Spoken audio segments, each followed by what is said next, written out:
Anna from Babble Dabble Do, and today I'm going to be showing you how to take yarn and turn it into rope.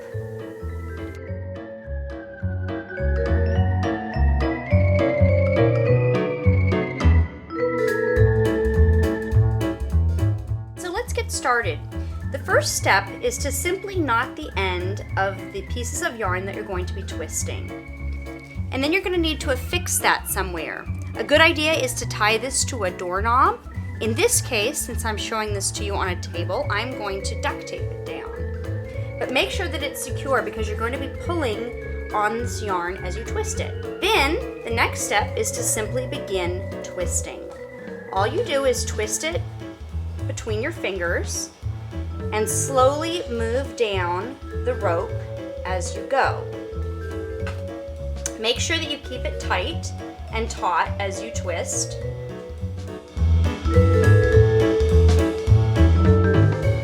Okay, so once you're done twisting the length that you need, here's the magical step.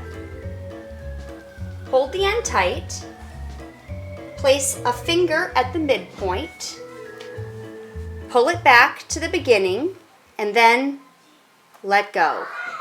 Did you see that?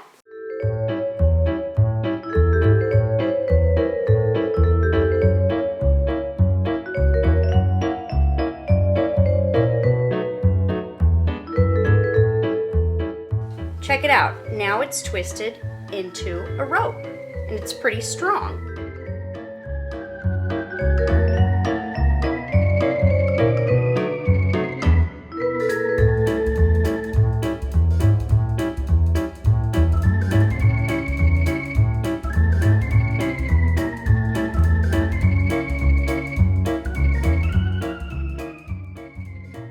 And when you're done with that, you can simply knot off the loose end.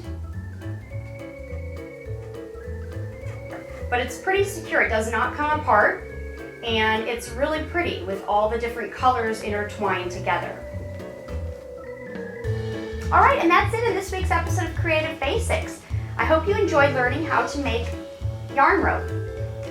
Be sure to subscribe because next time I'm going to be showing you how to do tie-dye with Sharpies. See you soon, guys!